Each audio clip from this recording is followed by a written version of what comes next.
बम चल रहे हैं, ईरान मार रहा है अमरीकी अड्डों पे, अमेरिकन और इसराइली मार रहे हैं ईरान के अंदर, ईरान वापस ड्रोन और मिसाइल मार रहा है इसराइल में, और पाकिस्तान की हुकूमत ने पाकिस्तानियों पे बम मार दिया। इतना बड़ा मिसाइल मारा है पाकिस्तानियों पे कि पाकिस्तान की तारीख में आज तक किसी ने इतना बड़ा जुल्म पाकिस्तानियों पे नहीं किया। ये जनाब शहबाज शरीफ की हुकूमत है जो अवाम के वोटों से तो आए नहीं, तो अवाम की इनको फिक्र भी नहीं है। इन्हें पता है कि आसिम मुनीर साहब इन्हें पकड़ के लाए इक़्तिदार में और जाली फार्म 47 पे इनको लाकर बैठा दिया। डील ये है कि इन्होंने आसिम मुनीर साहब से इक़्तिदार लिया और बदले में आसिम मुनीर साहब ने इनसे इक़्तिदार लिया, यानी उन्होंने लाके इनको हुकूमत में बैठाया, इन्होंने उनको एक्सटेंशन दी और साथ में उनको इस्तिस्ना भी दे दिया, फील्ड मार्शल भी बना दिया, और अब ये मिलकर अवाम की खाल उतार रहे हैं। यानी गैर जरूरी तौर पर इन्होंने पागलपन की हद तक पेट्रोलियम मसनूआत की पाकिस्तान में कीमतें बढ़ा दी हैं। जंग लगी है खित्ते में और अभी सिर्फ चंद दिन हुए हैं, आबनाए हुर्मुज़ बंद हुई है, वहां से जहाज नहीं आ रहे।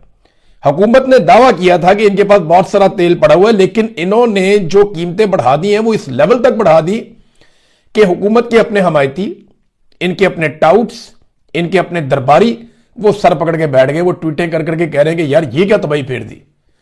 यानी इस लेवल पे तो किसी ने नहीं किया। इंडिया ने कीमतें क्यों नहीं बढ़ाई? जंग खाली पाकिस्तान के लिए लगी है, बाकी जो आसपास मुल्क है किसी ने कीमत ऐसे नहीं बढ़ाई जो पाकिस्तान ने कर दिया अपनी अवाम के साथ। इन्होंने तो ऐसा लगता है कि ये बहाना ढूंढा है, बाकी मुल्कों ने अपनी अवाम के साथ ये नहीं किया। खित्ते में सबसे महंगा पेट्रोल पाकिस्तान में हो गया 55 रुपए लीटर, इन्होंने कीमत बढ़ा दी है। अब आप जब 1 लीटर खरीदेंगे डीजल तो वो आपको पड़ेगा 336 रुपए का, 336 रुपए का लीटर आप डीजल खरीदेंगे आप पाकिस्तान में। देखिए चंद चीजें मैं आपको बताऊं। एक तो खित्ते में सबसे महंगा पेट्रोल अब हमारे पास है और सबसे नकम्मे, नालायक और बदनीयत हुक्मरान भी हमारे पास है। नंबर 2, आलमी मंडी की निस्बत हमने इजाफा ज्यादा कर दिया। यानी आलमी मंडी में अगर आप ये कहते हैं कि आलमी मंडी में तेल की कीमत बढ़ रही है, इस हिसाब से हमने ज्यादा कर दी, तो भाई आलमी मंडी में भी इतना बड़ा इजाफा नहीं हुआ जितना बड़ा इजाफा आपने पाकिस्तान में कर दिया। और आप तो पहले ही अवाम का खून निचोड़ रहे थे, अवाम से इजाफी पैसे ले रहे थे, 100 रुपए के करीब, तो यानी 85 के करीब तो आप लेवी ले रहे थे सिर्फ अवाम से। टैक्सेस की मद में आप 100 रुपए से ऊपर ले रहे थे, बजाय इसके कि आप पब्लिक को रिलीफ देते, आपने क्या किया और उनके ऊपर बोझ डाल दिया। तो आलमी मंडी में इतना इजाफा नहीं हुआ जितना पाकिस्तान के अंदर इजाफा हो गया। नंबर 3, इन्होंने ऐसा लगता है कि जंग को एक अपॉर्चुनिटी के तौर पे लिया कि मौका मिल गया अवाम की खाल उतारने का। उतारो अवाम की खाल, क्योंकि इन्होंने अपने मुंह से कहा था, ये चौथा नुकता बहुत इंपॉर्टेंट है, इन्होंने अपने मुंह से कहा था कि हमारे पास तेल के काफी ज़खायर मौजूद है, कोई परेशान ना हो, बहुत तेल है हमारे पास, इन्होंने ये खुद कहा था, और काफी अरसे का तेल है हमारे पास, इन्होंने ये कहा था। हालांकि डीलर एसोसिएशन कह रही थी कि 2 हफ्ते का है, लेकिन ये कहते थे नहीं हमारे पास बहुत लंबा अरसा तेल है, बेफिक्र रहे। तो जो पहले तेल सस्ता खरीदा हुआ है उसी के ऊपर अवाम से इजाफी पैसे ले लिए, 55 रुपए लीटर। यानी ये तो अवाम को चूना लगाने वाली बात है ना, ये चूना लगा रहे हैं। मैं एक हकीकत आपके सामने रखता हूं कि इमरान खान साहब के दौर में इंटरनेशनल मार्केट में तेल की कीमत आज से भी ज्यादा थी, यानी आज $90 के आसपास। मैं भी चेक कर रहा था, ये सामने मेरे सिस्टम खुला हुआ है, इसके ऊपर मैं देख रहा हूं इंटरनेशनल मार्केट में इस वक्त जो ऑयल प्राइस है ये $90 के आसपास बता रहा है, जब मैं ये देख रहा हूं। तो अब मुझे आप ये बताएं कि $90 अभी है, इमरान खान के दौर में $117 फी बैरल था। अभी भी जो इमरान खान साहब के दौर के अंदर पेट्रोल की आलमी कीमत थी उससे बहुत कम है अभी भी। उस कीमत के ऊपर इमरान खान 150 रुपए का डीजल पेट्रोल बेचता था, तो ये सारे जो है ना तत्ते तवे पे बैठ जाते थे, छलांगे मारते थे कि नहीं जी बहुत महंगा हो गया। और आज इमरान खान के दौर से आलमी मंडी में तेल बहुत सस्ता है और ये बेच रहे हैं इमरान खान से डबल से भी ज्यादा कीमत के ऊपर, यानी 300 का भी नहीं बेच रहे हैं, 150 वाला 336 रुपए का डीजल बेच रहे हैं। ये इन्होंने पाकिस्तान के साथ किया है और झूठ बोलते हैं कि इमरान खान के दौर में इतनी कीमत बढ़ी थी। 120 रुपए का लीटर उसको मिला था क्योंकि निगरान हुकूमत भी बढ़ा गई थी, तो 120 रुपए से 150 रुपए तक इमरान खान साहब ने पहुंचाया था, हौली हौली करके, कभी कम होता था कभी ज्यादा होता, तो 150 तक पहुंचा था। इन्होंने 150 से उठा के पेट्रोल को 336 तक ले गए।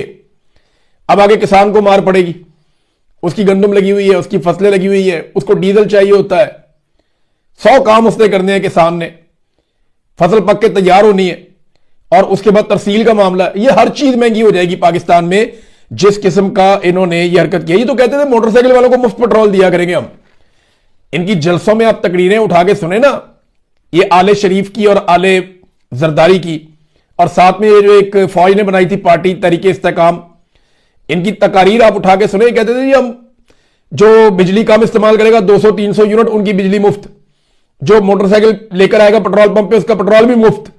ये मुफ्त पेट्रोल दे रहे हैं पाकिस्तानियों की, किसानों की, इन्होंने कमर तोड़ दी है। इमरान खान रशिया गया था सस्ता तेल लेने के लिए, लेकिन जनरल बाजवा को एक्सटेंशन चाहिए थी, तेल नहीं चाहिए था कौम के लिए।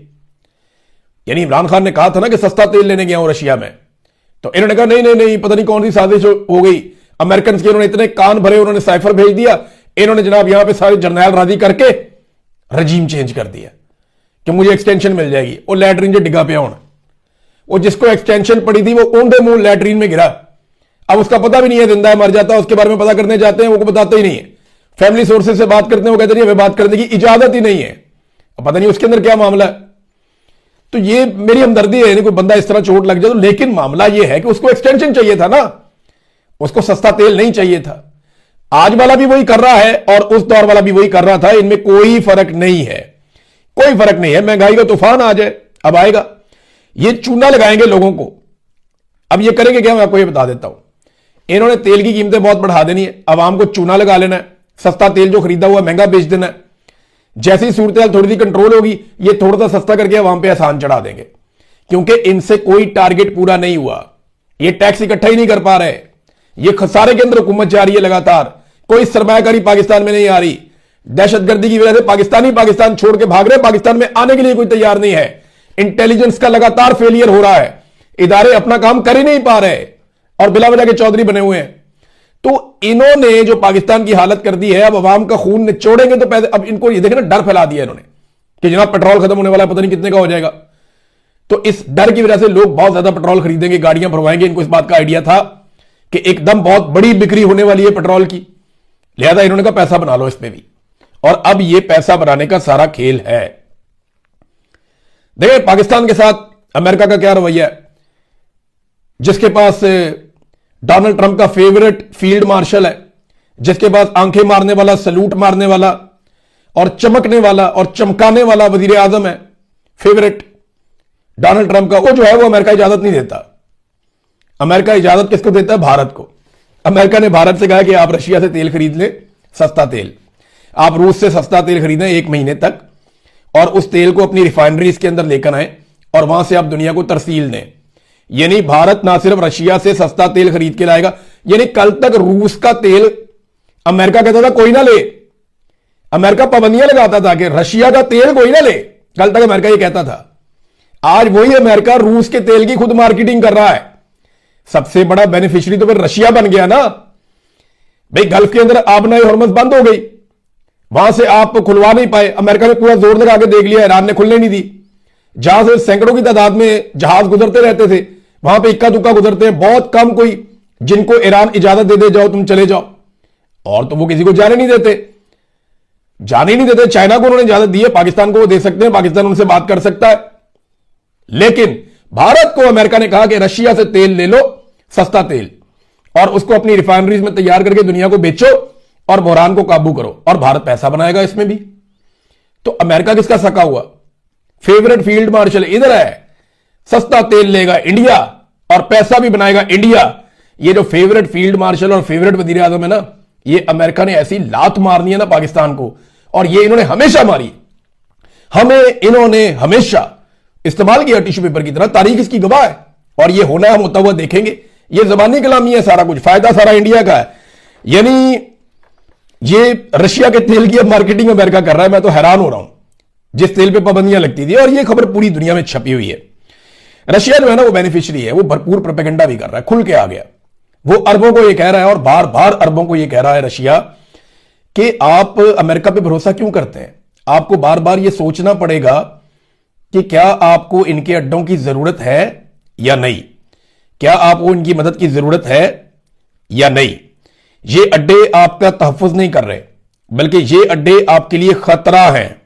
ये रशिया के साबिक सदर, साबिक वज़ीर आज़म और मौजूदा जो सिक्योरिटी के हवाले से मैंने को बताया था दिमित्री जो है, उन्होंने ये स्टेटमेंट दिया है, साफ कह रहे हैं कि आपको अमेरिकन अड्डों की जरूरत नहीं है, ये आपके लिए खतरा है, और वो यहां पे सिर्फ एक मुल्क की हिफाजत करने के लिए आए, और आप सब जानते हैं कि वो किसकी हिफाजत कर रहे हैं। आप सबको उन्होंने छोड़ दिया, और अरबों के अंदर भी ये सोच पैदा हो गई है, और जो अरब बिजनेसमैन है वो भी सर पकड़ के बैठ गए कि जनाब ये तो हमारा सारा कारोबार ही तबाह करने पे आ गए, हम तो किसी काबिल नहीं रहेंगे जो इस खित्ते को आग के अंदर झोंक दिया। लिहाजा वो डर गए कि हमारी सिक्योरिटी जिन्होंने करनी थी वो हमारा मुल्क छोड़ छोड़ के भाग रहे। अभी तक 18,000 अमेरिकन यहां से निकलकर चले गए, बाकी लगातार निकलने की कोशिश कर रहे हैं। लेकिन हैरानकुन तौर पे अमेरिका बार बार पाकिस्तान के अंदर वार्निंग जारी कर रहा है, अमेरिकन को एडवाइजरी जारी कर रहा है अमेरिकन को। वो क्यों कर रहा है? क्या पाकिस्तान में कुछ होने जा रहा है, या अमेरिका का पाकिस्तान के हवाले से भी कोई प्लान है? मैं कुछ कह नहीं सकता अभी, लेकिन अमेरिका अगर वार्निंग जारी कर रहा है बार बार पाकिस्तान में, तो इसके पीछे कुछ ना कुछ तो जरूर है। अमेरिका के साथ ना एक चीज हुई है, और ये डोनाल्ड ट्रंप ने की है। डोनाल्ड ट्रंप ने क्यों की ये मैं आपको आगे जाके बताता हूं, लेकिन डोनाल्ड ट्रंप ने अमेरिका के साथ एक काम किया कि अमेरिका की एक मिथ टूट गई है। इसराइल की भी मिथ टूट गई थी पिछले साल कि आयरन डोम पता नहीं कोई ऐसी चीज है, परिंदा पर नहीं मार सकता, कोई अंदर नहीं आ सकता, कोई फ्लाइट नहीं आ सकती, कुछ नहीं हो सकता, दुनिया के बेहतरीन मिसाइल भी नहीं आ सकते। मार मार के दुम्बा बना दिया था ईरान ने, अभी फिर बार बार मार रहा है। वो रोक लेते हैं, वो बहुत सारे मिसाइलों को रोक लेते हैं, ऐसा नहीं कि सारे चले जाते हैं, लेकिन मारते भी है ना। बहुत सारे लोगों को मारा। अभी इंडियन सहाफी एक वापस गया, उसने जाके स्टेटमेंट दिया, वो बता रहा है जनाब इसराइल का नुकसान ज्यादा हो रहा है। वो बता नहीं रहा, वो कवरेज नहीं करने देते, लाशों की फुटेज नहीं बनाने देते, अस्पतालों की कवरेज नहीं करने देते, लोगों से बात नहीं करने देते। और उसने ये भी कहा कि ये 100 फुट नीचे जो जमीन से बनाए हुए इन्होंने बंकर्स, ये कहते हैं वो महफूज है, उसके अंदर नीचे बंदे मर गए। उन्होंने कहा एक इलाका पूरा तबाह हुआ, बहुत सारे घर थे वहां पे जो तबाह हुए, तो हमें बताया गया एक ही बंदा मरा है, हो ही नहीं सकता, उसने कहा। तो इसराइल जो है ना वो चीजों को कंट्रोल करता है, वो बता नहीं रहा। तो अमेरिका की मिथ टूट गई। कल तक अमेरिका को समझा जाता था नाकाबिले तस्खीर कि इसको कोई जवाब नहीं दे सकता, इसके ऊपर कोई वापस अटैक नहीं कर सकता। अमेरिका के हथियार दुनिया के नंबर 1 हथियार है, गो के बहुत अच्छे हथियार है, लेकिन ये जो मिथ थी ना कि उनका मुकाबला करने के लिए दुनिया में कोई हथियार नहीं है, ये टूट गई। अमेरिका को नाकाबिले तस्खीर समझा जाता था, वो चौधराहट जो अमेरिका की थी जिसको वो इंजॉय कर रहा था, वो अब खतरे में है। अमेरिका के जो तबाहशुदा अड्डे हैं मिडिल ईस्ट के अंदर, उनकी जो सैटेलाइट तस्वीर है वो अमेरिका का मुंह चढ़ा रही है। वो देखें ना, आप सोशल मीडिया खोले, आपको जगह जगह नजर आते हैं अमेरिकन अड्डे तबाह हुए हैं, रडार तबाह हो गए, फैसिलिटीज जितनी थी वो तबाह हो गई। सीआईए का जो इनका क्वार्टर था, हेडक्वार्टर, वो भी तबाह हो गया, स्टेशन जो था इनका। तो अब ये हालत हो गई है कि ईरान ने चैलेंज कर दिया अमेरिका को कि हिम्मत है तो आबनाए मरकज में अपना बहरी जहाज भेज कर दिखाओ। 2 चैलेंजेस किए उन्होंने। अमेरिका कहता है हम ये आबनाए हुर्मुज़ को खुलवाएंगे, तो ईरान ने कहा आओ खुलवाओ, हिम्मत है तो आओ इधर। और अमेरिकन नहीं आ रहे, बल्कि वो भारत को कह रहे हैं कि रशिया से ले लो तेल, हम इधर नहीं आ रहे। ये मिथ टूट गई, अमेरिका की चौधराहट गई उसकी, और डोनाल्ड ट्रंप ने वार दी पकड़ के। ये अमेरिका के साथ डोनाल्ड ट्रंप ने बहुत बड़ी ज्यादती की है अमेरिकन के साथ और अमेरिका के साथ। ईरान अभी तक हमले कर रहा है, अमेरिका भी हमले कर रहा है। दूसरा, ईरान चैलेंज करता है कि हमारी जमीन पे उतर के दिखाओ, आना है तो आओ, फिर ऑन ग्राउंड आओ, फिर हम आपको बताते हैं। वो कहते हैं हमने नहीं आना। जो हमले हुए हैं ना वो 3-1 के रेशो से हुए अभी तक, यानी जितना अमेरिका ने और इसराइल ने मारा है ना उससे 3 गुना कम ईरान ने मिसाइल और ड्रोन फायर किए। 3-1 की रेशो है। मैं पहले 24, 48 या 36 घंटों की बात करते हैं। पहले 36 घंटे का डाटा मेरे पास है, उसमें यह हुआ था कि 3000 बम मारे हैं अमेरिका ने और इसराइल ने, जबकि 1000 उसके जवाब में ईरान ने मारे। अमेरिका और इसराइल के बम आकर लगते एक्यूरेटली, जबकि जो ईरान के बम हैं वो जाते हैं, उनमें से बहुत सारे जो है उनको रोक लिया जाता है, लेकिन बहुत सारे जाके लग भी जाते हैं। तो नुकसान तो हो रहा है और वो दिखाई भी दे रहा है। ईरान पर जो हमले हुए हैं इसमें 1200 शहरी शहीद हो गए हैं, 13 मेडिकल सहूलतें तबाह कर दी गई हैं, यानी ये भी लिहाज नहीं किया जा रहा, ये जंगी जराइम में आता है।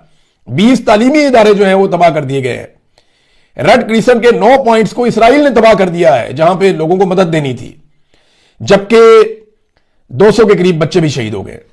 ये हो रहा। जो विल्सन ने एक इल्जाम लगाया, ये अमेरिकन सेनेटर हैं, आप जानते हैं इनको, इन्होंने इल्जाम लगाया कि वॉर क्रिमिनल प्यूटन अमेरिकियों को कत्ल करने के लिए ईरान को इंटेलिजेंस फ्राहम कर रहा है, तो रूस को भी सबक सिखाया जाए।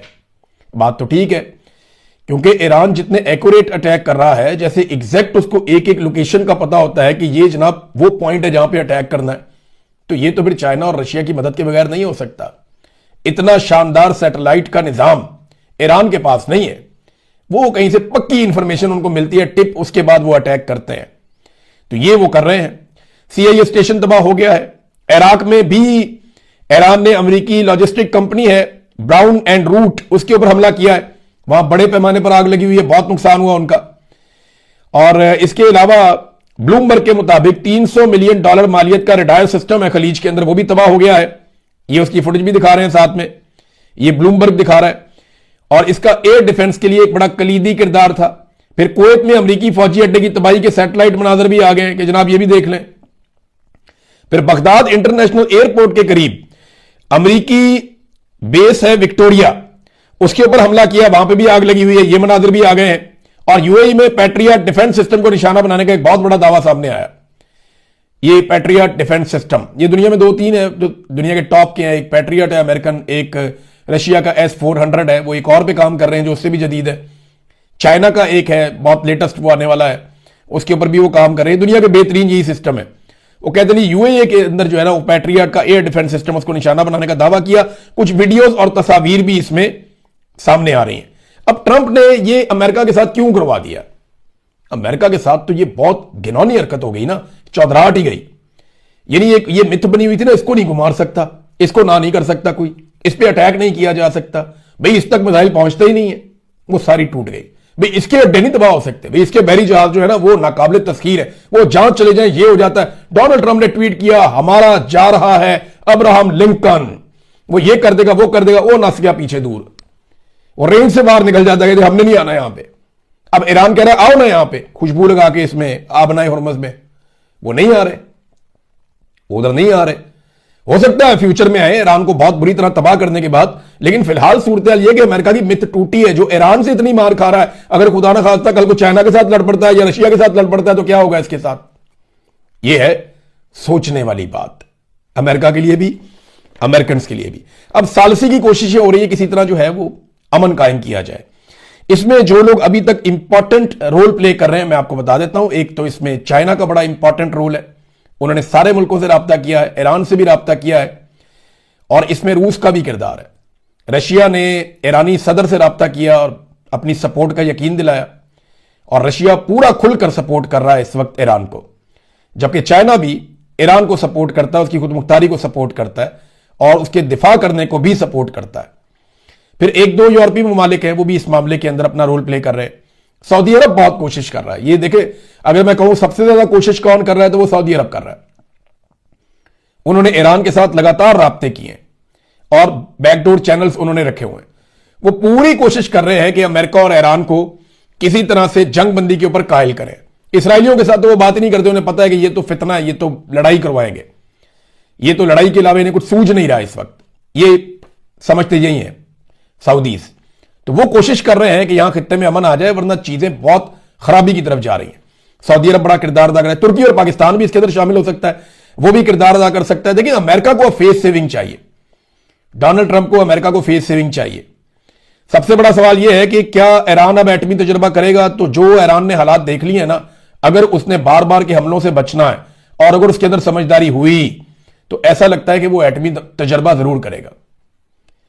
ईरान को यह समझ आ गई है कि ये तो मुझे बार बार मारेंगे, मुझे एटमी तजुर्बा करना पड़ेगा, क्योंकि अगर आज उसके पास एटम बम होता तो ये लड़ाई ना हो रही होती, वो आराम से बैठा हुआ होता, मुज़ाकरात कर रहे होते, जैसे वो बैठा हुआ है आराम से शुमाली कोरिया, उसको कोई नहीं छेड़ता। अब डोनाल्ड ट्रंप ने ये सारा पंगा लिया क्यों? यहां पे एक खबर है मेरे पास, ये मैं आपके साथ शेयर करता हूं। ये निकलती है एप्स्टीन फाइल से। देखे ना, सियासत ये असल बात होती है। पाकिस्तान में जो पाकिस्तान के हुक्मरान कर रहे हैं, जो आसिम मुनीर साहब, शहबाज शरीफ साहब कर रहे हैं, ये अपनी पॉलिटिक्स के लिए कर रहे हैं ना, पाकिस्तान की अवाम को, पाकिस्तान के अमनो अमान को, पाकिस्तान की मईशत को, पाकिस्तान की इमेज को, हर चीज को इन्होंने दांव पे लगा दिया कि हम बच जाएं किसी तरह। इसी तरह डोनाल्ड ट्रंप ने भी अमेरिका को दांव पे लगा दिया। अमेरिका की चौधराहट, अमेरिका की मिथ टूट गई, अमेरिका की जो दुनिया के अंदर एक बनी हुई थी कि नाकाबिले तस्लीम, वो हर चीज उसने, डोनाल्ड ट्रंप ने दांव पे लगा दी, उसकी इज्जत भी। और वजह क्या हुई, ये मैं थोड़ी सी आपको खबर पढ़ के सुनाता हूं। ट्रंप ने 13 साल लड़की को जिनसी ज्यादती का निशाना बनाया। एप्स्टीन फाइल में नए इल्जामात और उसकी तफसीलात अब सामने आ गई हैं। ट्रंप को इस बात का पहले से पता था कि यह होने जा रहा है, क्योंकि ये मामला अदालत में चल रहे थे। यह रिपोर्ट उन दस्तावेजात पर मबनी है जो हाल ही में जेफरी एप्स्टीन के केस से मुतालिक मंजर आम पर आई है। इन दस्तावेजात में साबिक अमेरिकी सदर डोनाल्ड ट्रंप के खिलाफ संगीन नौयत के इल्जामात आयद किए गए हैं। इल्जामात की नौयत यह है कि 1994 में डोनाल्ड ट्रंप ने, मैं यहां पे थोड़ा सा सेंसर कर दूंगा, हमारी खवातीन और घर में बच्चे भी देखते हैं बाद वीलॉग, तो मैं सिर्फ इतना आपको बताऊंगा। ये इल्जामात एक खातून ने लगाए और उन्होंने कहा कि जब मैं छोटी थी 13 साल की तो डोनाल्ड ट्रंप ने ज्यादती की थी, और ये दस्तावेजात इसके अंदर मौजूद हैं और बहुत सारी चीजें, इसकी जो तफसीलात